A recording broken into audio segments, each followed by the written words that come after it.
दोस्तों इसके बाद पत्नी एक ऐसा लीगल स्टेप उठाती है जो कि पूरे केस को ही टर्न कर देता है। ऑनरेबल सुप्रीम कोर्ट ने अपनी इस जजमेंट में क्लियर किया कि जब पति पत्नी का मेंटेनेंस के रिगार्डिंग सेटलमेंट हो चुका है, समझौता हो चुका है, क्या पत्नी दोबारा से पति पर मेंटेनेंस का केस कर सकती है? क्या कोर्ट पति पर दोबारा से मेंटेनेंस लगाएगा या पत्नी के मेंटेनेंस को खारिज कर देगा? नमस्कार दोस्तों, लीगल गुरुकुल में आप सभी का बहुत बहुत स्वागत है, जहां मिलती है आपको सही लीगल नॉलेज और सही लीगल एडवाइस।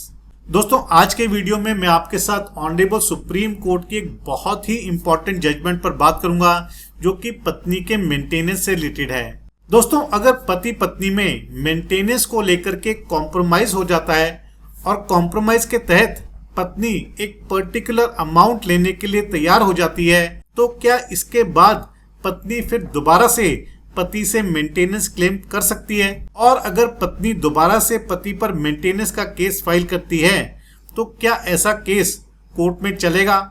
क्या कोर्ट पति पर दोबारा से मेंटेनेंस लगाएगा या पत्नी के मेंटेनेंस को खारिज कर देगा? पति सोचता है कि उसने पत्नी से मेंटेनेंस के केस में सेटलमेंट कर लिया है, कॉम्प्रोमाइज कर लिया है, लेकिन क्या वो सेटलमेंट भविष्य में उसके कोई काम आएगी? ऑनरेबल सुप्रीम कोर्ट ने अपनी इस जजमेंट में क्लियर किया कि जब पति पत्नी का मेंटेनेंस के रिगार्डिंग सेटलमेंट हो चुका है, समझौता हो चुका है, तो इसके बाद क्या पत्नी दोबारा से पति पर मेंटेनेंस का केस कर सकती है? वो पति से मेंटेनेंस मांग सकती है? तो दोस्तों वीडियो पति पत्नी दोनों के लिए बहुत ही इंपॉर्टेंट है, वीडियो को अंत तक जरूर देखिएगा। और यदि आपने अभी तक चैनल को सब्सक्राइब नहीं किया है तो चैनल को सब्सक्राइब कर लीजिए, साथ ही नोटिफिकेशन बेल आइकन दबा दीजिए।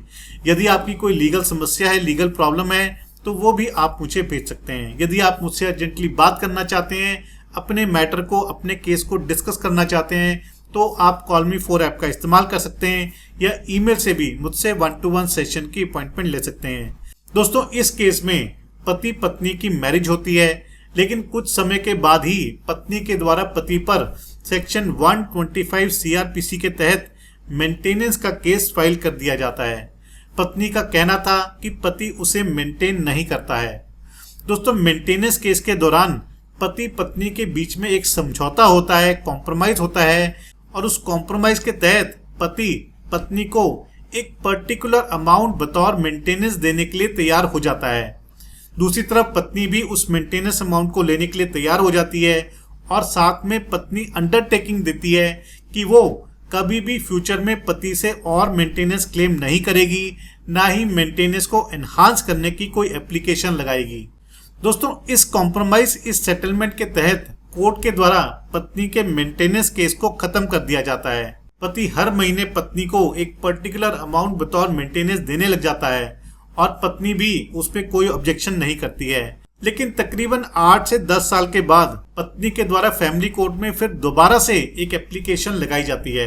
इस बारी पत्नी सेक्शन 127 सीआरपीसी के तहत एप्लीकेशन फाइल करती है और कोर्ट को रिक्वेस्ट करती है कि उसके पिछले मेंटेनेंस केस में जो ऑर्डर किया गया था, जो कि कॉम्प्रोमाइज के ऊपर बेस्ड था, उस ऑर्डर को कैंसिल किया जाए और उसके मेंटेनेंस को एनहांस किया जाए। दोस्तों कोर्ट को जब पता लगता है कि पति पत्नी में ऑलरेडी एक कॉम्प्रोमाइज हो चुका है, ऐसे में कोर्ट पत्नी की सेक्शन 127 की एप्लीकेशन को रिजेक्ट कर देती है, डिसमिस कर देती है। दोस्तों इसके बाद पत्नी एक ऐसा लीगल स्टेप उठाती है जो कि पूरे केस को ही टर्न कर देता है। दोस्तों इस बारी पत्नी ना तो सेक्शन 127 की एप्लीकेशन लगाती है, ना ही सेक्शन 125 की एप्लीकेशन लगाती है। इस बारी पत्नी section 18 Hindu adoption and maintenance act के तहत एप्लीकेशन फाइल कर देती है। दोस्तों फैमिली कोर्ट फिर दोबारा से पति को नोटिस भेजती है और पति दोबारा से कोर्ट में आकर यही बताता है कि उन दोनों का कॉम्प्रोमाइज ऑलरेडी हो चुका है और कॉम्प्रोमाइज के तहत वो पत्नी को एक पर्टिकुलर अमाउंट दे रहा है। लेकिन दोस्तों इस बारी फैमिली कोर्ट ने पत्नी की एप्लीकेशन को अलाउ कर दिया, ये कह करके कि पति पत्नी का जो कॉम्प्रोमाइज हुआ था, जो सेटलमेंट हुई थी, वो सेक्शन 125 सीआरपीसी के तहत हुई थी, ना कि section 18 of Hindu adoption and maintenance act के तहत। ऐसे में फैमिली कोर्ट पति को मेंटेनेंस पे करने के लिए ऑर्डर कर देती है।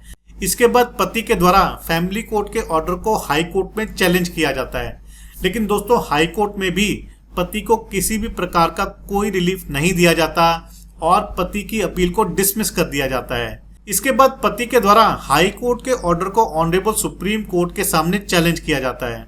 ऑनरेबल सुप्रीम कोर्ट के सामने पति का फिर दोबारा से वही कहना था कि पत्नी का सेक्शन 18 में फाइल किया गया केस मेंटेनेबल नहीं है, क्योंकि उन दोनों का ऑलरेडी मेंटेनेंस को लेकर के सेक्शन 125 सीआरपीसी के तहत कॉम्प्रोमाइज हो चुका है, सेटलमेंट हो चुका है। दोस्तों, इस केस में ऑनरेबल सुप्रीम कोर्ट ने पति के साथ किसी भी तरह की सहानुभूति नहीं दिखाई और honourable supreme court family court और हाई कोर्ट के ऑर्डर से सहमत था। ऑनरेबल सुप्रीम कोर्ट का भी यही मानना था कि पत्नी को section 18 Hindu adoption and maintenance act के तहत मेंटेनेंस मिलना चाहिए।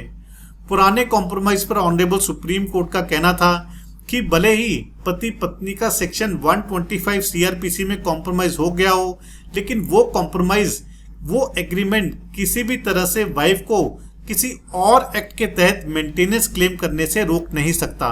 इस तरह से ऑनरेबल सुप्रीम कोर्ट ने पति की अपील को रिजेक्ट किया। ऑनरेबल सुप्रीम कोर्ट ने फैमिली कोर्ट और हाई कोर्ट के डिसीजन को सही ठहराया और पति को कॉम्प्रोमाइज के साथ साथ section 18 Hindu adoption and maintenance act के तहत भी पत्नी को मेंटेनेंस देने के ऑर्डर किए। अगर पति ऐसा सोचता है कि उसने केस में कॉम्प्रोमाइज कर लिया है, अब पत्नी को कभी मेंटेनेंस नहीं देना पड़ेगा या पत्नी मेंटेनेंस नहीं मांग सकती है, तो वो गलत सोच रहा है, क्योंकि जिस केस में कॉम्प्रोमाइज हुआ है उसको छोड़कर यदि पत्नी के पास और रेमेडीज अवेलेबल हैं तो पत्नी उन रेमेडीज को अवेल कर सकती है और पति से कॉम्प्रोमाइज के बाद भी मेंटेनेंस मांग सकती है। दोस्तों, इस केस, इस जजमेंट पर आपके क्या विचार हैं जरूर शेयर कीजिएगा। यदि आपकी कोई लीगल समस्या है तो वो भी आप मुझे भेज सकते हैं। दोस्तों, इस जजमेंट का लिंक मैं आपको डिस्क्रिप्शन में दे दूंगा, वहां जाकर के आप इसको डाउनलोड करके पढ़ सकते हैं और अपने केस के फैक्ट्स के अनुसार यूज भी कर सकते हैं। आशा करता हूं कि आपको वीडियो पसंद आया होगा। यदि वीडियो पसंद आए तो वीडियो को लाइक और शेयर जरूर कीजिएगा। चैनल को सब्सक्राइब करना मत भूलिएगा। अगली बार मिलेंगे नए वीडियो में नए टॉपिक के साथ। तब तक के लिए धन्यवाद। जय हिंद।